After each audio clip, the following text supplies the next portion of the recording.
A big hello and a very warm welcome to Brand Equity with me, Sonali Krishna.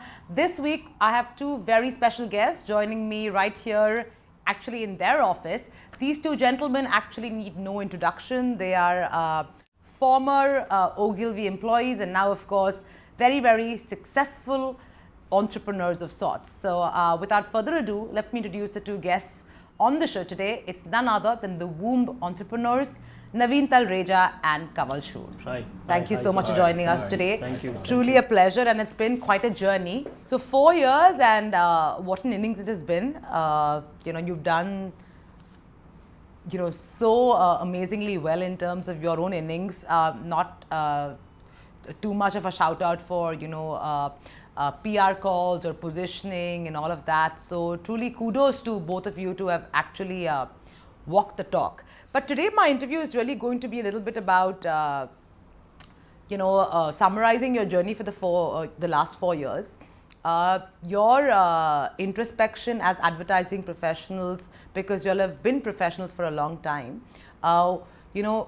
Working for an agency and working for yourself, and of course, what your observations of how our industry is, and is it evolving or regressing? So with that, let me start with some. I don't know if there are myths or there are some rumors about the womb, which good rumors so far. So which are doing that. Is it true that you never pitch? Yes, it's true. Except, that record is sort of slightly spoiled with just one. We had to do it as a sort of, for lack of a better word, a favor that we had to sort of be part of a pitch. But yes, otherwise we don't. So did you win that pitch? Yes, we did. So is it true that you declined the Netflix and the Spotify pitches? Yes, we did. I mean, you guys are crazy. Yes, we did. But you declined it because you didn't want to do a pitch. Yes, but I think it's important to explain because it's not coming from a place of arrogance. See, typically pitches often agencies are given 2 weeks. If on a good pitch you get 3 weeks, yeah. And our belief is that if there is any agency worth its salt which comes and tells you in 2 to 3 weeks that they have a solution for the client's sort of business issues or problems, they're bullshitting, yeah. And we when we started, and in 4 years we have 15 clients, and that's been a conscious call not to take on too much, because we want to deeply engage with the client, not just from a brand and comms point of view, but from an overall business point of view, ensuring that we contribute in every possible way to their business growth. But my question is, even when large agencies and large companies have such pressures on them, how can you as a startup afford to be, have such ideologies and sustain yourself? Because finally you need to make money, you need to be profitable, only then you'll grow, expand and all of that. So if they have such, intense pressure on them, not only at an agency level, but at a holding company level where we can see fissures all through, how can you as a startup say that this is my ideology and I run with this? As to how large agencies cannot manage and we can, I think they cannot, because they are part of a large network and holding company and pressures on top line and bottom line growth. We are a company, we both started with 5 lakhs each. There are no investors. So to that extent, you just started with a startup capital of 10 lakhs? Yes. But like we said, we had 2 clients on day one. So Vinny and Saregama were both with us on day one. So we had sort of revenue coming from there. But so we are actually only responsible to each other and to our wives, really. And now to the 30 people in the office.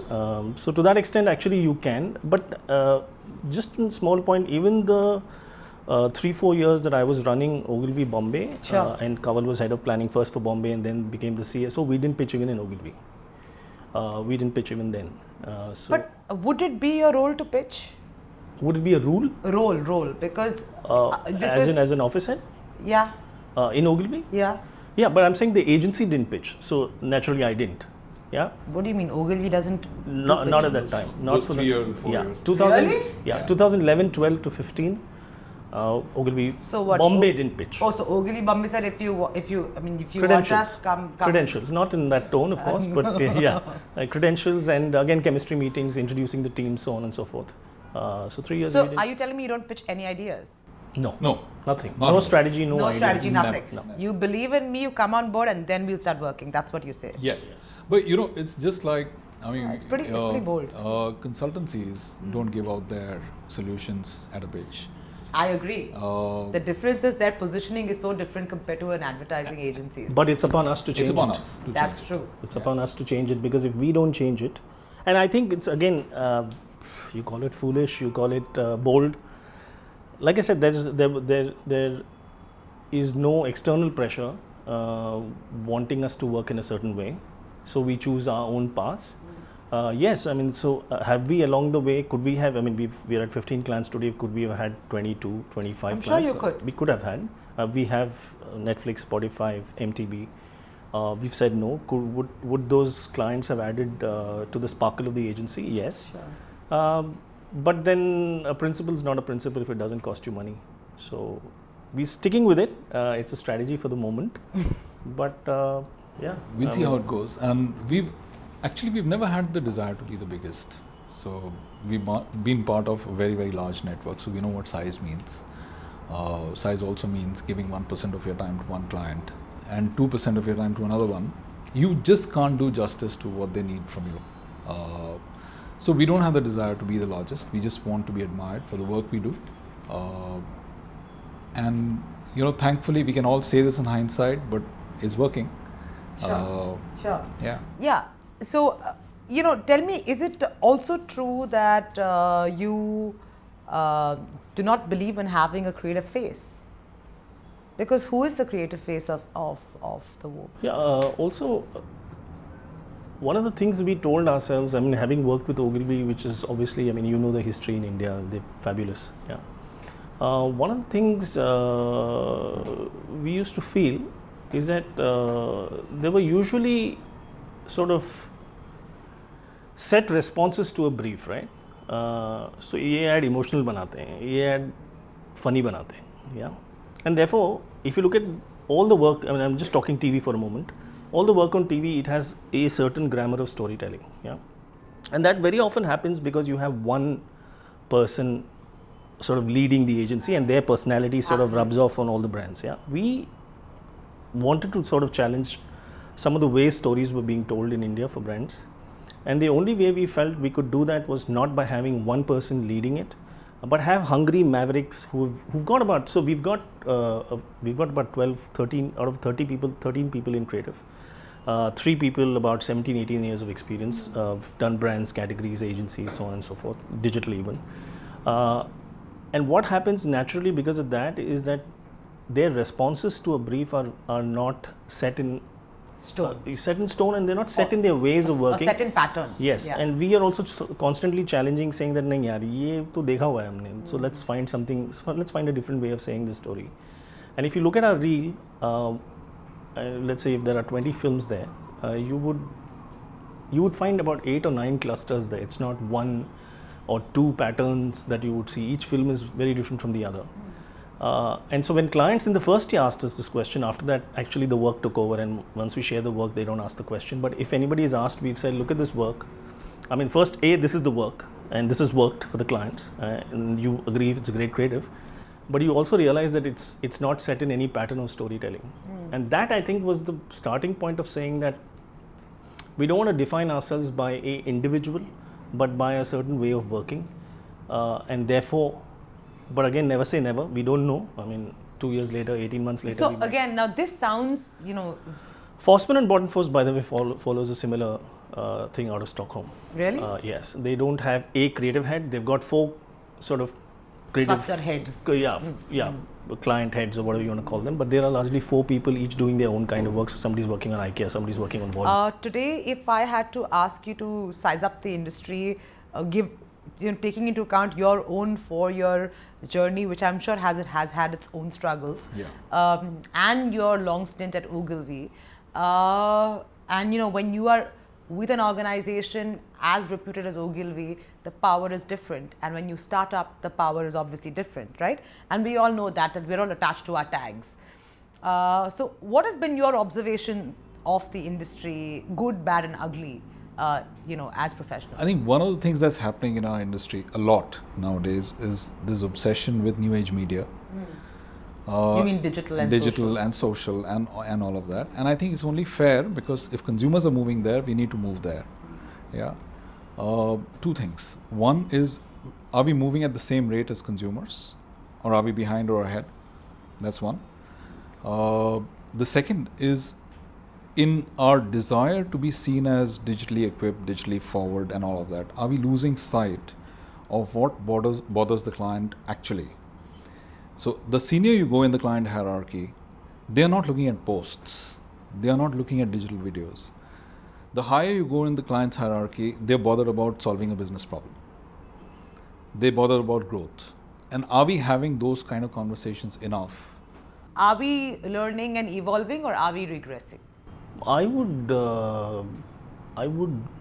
say we're regressing. Regressing. Yeah.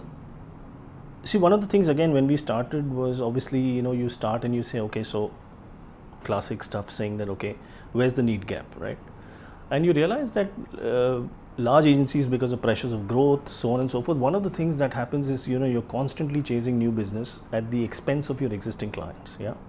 And the new businesses are often not paying you enough, as much as the agency would like to be paid. And that creates a long tail, which also creates a leaky bucket. Now, the leaky bucket could be from the clients that you've got recently, or clients that have been with you for a long time, JWT, and we've been reading in brand equity recently. The talk about them losing, a whole host of businesses recently, and actually Airtel's on a pitch now, again, and some of the businesses have moved to Taproot. So clearly, Taproot, being the size that they are compared to a JWT, are able to add value to those clients, which is why they are Aggie, Paddy, everybody is able to pull that business there. But I think agencies are more hungry today about and worried about top line and bottom line growth. They're not worried about culture. They're not worried about their people. They're not worried about talent, upskilling their talent. They're only worried about the top and bottom line. And the minute you start chasing money in an ideas business, I think that's the death knell. I think Ranjan, I worked in Ogilvy in mid-90s, and Ranjan and Piyush's philosophy was very clear: do great work, money will follow. But the minute you start chasing money, the work suffers. I think that's what's happening to the industry. And look at it. There's hardly, the whole of last year, the only ad that we liked that got done here in India was the Swiggy Gulab Jamun. Yeah. And look at it, it was a startup, it's a 20-second ad that ran in an IPL, but that, and not just me and him, but year-end issues that came out, I think 7 out of 10 people mentioned the Swiggy ad. But that's not, we are the same country that did the Fevicol bus, right? That's not our, Swiggy is great, but that's not the quality standards that we've set for ourselves. But we are regressing even in the quality of work because we are only focused on making money.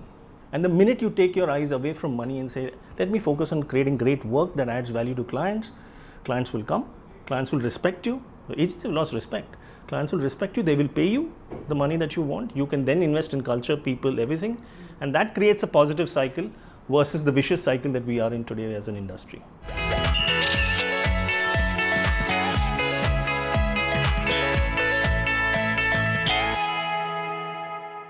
So tell me something, with your ideologies, what is your pricing? How do you price yourself? Okay, so believers again, going back to that point, so we are at a premium. So when you say premium, you need to explain that. So we would be in the top 3 priced agencies in the country. We are not pitching ourselves against startups or smaller agencies. So it would be Ogilvy, LOWE, Burnett, not even Burnett, I think Ogilvy, LOWE, not even JWT, Ogilvy and LOWE, let's say. Yeah. So they command the most premium in the market, and you're saying sometimes you outbeat gotten them. more, yes. In some cases where they were part of a pitch, and we also. So you're more expensive than Ogilvy. In some cases, yes. So he would know. He was running the Mumbai office earlier. Yeah. We don't know what is the situation now. Perhaps it's changed. But from the numbers we are familiar with, we are clearly charging far Far more. And you're getting it. Yeah, and it's okay if clients say no. See, I think the thing is, you should be okay when you sit in front of a client and the client says, "यार ये तो मेरे लिए बहुत मुश्किल है." So I said, "No problem. आप कहीं और जाइए और we can meet again and work later, perhaps." No, but then if we don't have, and it's not poker, but if we don't have the ability to get off a negotiation table, then we don't have the right to sit on it. So that proposition appeals to clients, because very often what happens in large agencies, and you know that, in the pitch everybody is there, but then you're left to being handled by some middle level, not intern. that's pushing it, but the middle level staff. Now the truth is, it's the marketing environment is so complex that nothing against the middle level staff, but they just don't have the experience to even comprehend what the client is saying. Forget even coming close to solution. That has appealed to clients, saying that yes, if you two guys are there and you have this kind of a team and this is the kind of work you're doing, then we're willing to sort of stretch ourselves and pay you that little extra. And that little extra, Sonali, is like a minuscule fraction of their media budgets. Clients don't go and question Star when Star says this year's IPL is 10 lakhs, next year's IPL is 15 lakhs. आप झक मार के लेते हो spot वहाँ पे. But you need to invest in the company that is actually creating that asset, that piece of copy that goes out. ऐसा education or awareness नहीं है. But like nor has the industry. But like he said, if you have the ability to say no and walk away, it's the forbidden fruit, right? We've discussed this often, and we are now reaching about 70-80% of what the two of us can do. And we are okay to cap. There's no problem. We don't aspire to be WPP. One of the I don't think WPP aspires to be WPP anymore. one of the names we had, Woom of course was the name that Kawal gave, but one of the names we had initially was 10. And we said we'll cap it at 10 clients. Really? Yeah. But then we said, "Acha, bahut ho gaya. Abhi thoda, just let's get into it and then decide what you want to do. Let's call it something else." So we got called the Woom. Okay, tell me. So are you profitable? Yes.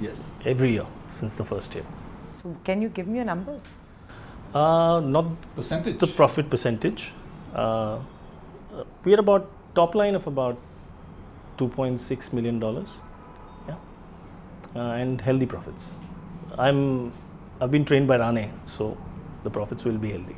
And I believe you also give you also have a philosophy of sharing with your employees. Yes. So what, 4%? No, currently we've given out 7% amongst different people. Many of us actually. So they're all hold stock in the company. Yes. Yeah, and it can go up. We're not capping it. Deserving people who we believe are here for the long run. We're open to see, because if you end up being successful, then I think success needs to be shared today with your key performers. Otherwise, in the ideas business, you can't retain great talent. So the one big headline for the Womb, which it is synonymous with because it was such outstanding work, was Saregama's Karma, right? It's clearly some of the best work you've done till date. What can we expect from the Womb stable going forward like that? Path-breaking, truly disruptive. So we are in the process of actually doing a proper 12-episode show for a client of ours. So we're talking to the channels. Like a web series? TV. No, it's TV. Really? Yeah, because web is great for our industry. It doesn't work for the woman in Yavatmal. Okay. So we're doing a full content 12-episode show. Hopefully the last episode being on March 8th next year. We are in the process. Actually, we've been. And this is what, a product solution? No, it's for a brand on its proposition, a content show apart from the television advertising. Wow, okay. Yeah. So that's been approved, and we're talking to the media partners and channel partners to see who's willing to buy it and produce it for us so that we could put it on air. The second one, we're doing a movie to launch a product. It's just gone a bit back and forth. But it's a proper feature. Proper feature, 80-minute feature. Yeah. So many congratulations on being speakers at the upcoming Cannes Lions, and of course I know you're going to talk about the Saregama case study. Having said that, since you are going to be at Cannes, it's only fair that I ask you, what do you think of the India chances to, compete at the global stage? Do you think this year we're going to do, because last year was a big slip, right? Was because, it? Yeah, because 2017 was our record year. We got 40 medals, slipped to 21. Okay. So it was a big slip. Okay. So what do you think this year? You think we've got enough? And I'm not talking about the proactive scam work that will come up. Forget, we'll keep that aside. That we'll see in Cannes. But I'm talking about the work, The real work. the work that we've seen so far for the year gone by. And do you think that we've made the cut to compete globally? From the work that at least I've seen in the last 1 year, if I was on the jury, You don't think we stand a chance? I wouldn't give it. It's strange. When you look at Oscars or you look at Grammys, you pretty much know when say, okay, here's the nomination, and you know the song, you've heard it, and you wish for one song to win or another to win. Well, that's your industry for you. The same happens at the Abbeys, by the way. Here I'm talking, Sonali, about the average Joe on the street knows it, knows the song. What happens here at Cannes is people get to know after the awards have been won that, That's true. This work was created. See, I think we need to understand that our business is very cultural. Yeah, sure. But I mean, having said that, even so is Brazil, and so is, Oh, that's a separate story. That's a Yeah. separate story. So- That's a separate story. And that's cartelization of awards. Yes, so that's So that which we don't do, that's another problem with the industry. if you we're want to too call it that. divided. We're too divided to have a strong cartel. But you know what, honestly, I was thinking about it yesterday because I knew you would ask something along these lines. I'd rather not win because of the cartelization. I win because the piece is genuinely worthy of winning. It stands out so much from the... That doesn't mean you don't question why we are not competent enough to form a cartel. That also needs to be questioned. Yeah, fair enough. Fair The enough. fact that we're so divisive, Fair enough. right? Fair enough. And cannot stand each other's victory Fair is enough. also something that we learn. if you give fair purpose to a cartel, even if it is to explain properly why this work is outstanding, Exactly. and I'm not saying you manipulate votes or manipulate juries or any of that, but at least let the work be seen in the right light, because those guys don't understand Our India's- nuances, yeah, sure. and like we don't understand many of theirs. Yeah, but guys, don't get so emotional. I was only asking you. Yeah, we yeah. are standing a chance as Yeah. an industry, as India delegation. Do you think we're No. gonna On real work, no. So now, other work we'll see there. Yeah, we'll see that. Yeah, On real work, But no. do you recall anything that you think should win? Real work? definitely not. Definitely You know, not. that's the issue. If it was the Grammys, it was the Oscars, the average person on the street would have a few favorites. यहाँ तो industry को ही नहीं पता कि क्या हो रहा है. Yeah. So But I'm sure there'll be a lot of social causes. Yeah, yeah. Yeah, And 100%. I have a problem with that as a strategy myself. Barber shop. So, I mean, yeah. we have changed the world and how. No, we won on that Yeah. in the past. So, I know. so Well, on that note, thank you very much. This was completely my pleasure. And all the very best, and hopefully you'll stick to your guns, and many more such wins to you, where clients walk up to you and you continue and keep up your dharma. thank you so Thank you much. so much. We just Thanks, hope we Sonali. keep doing good work. That's all, and the rest is up to. You're ready to be Prime Minister. We'll know tomorrow. If he has a chance. Okay, he doesn't write effectiveness cases. We do.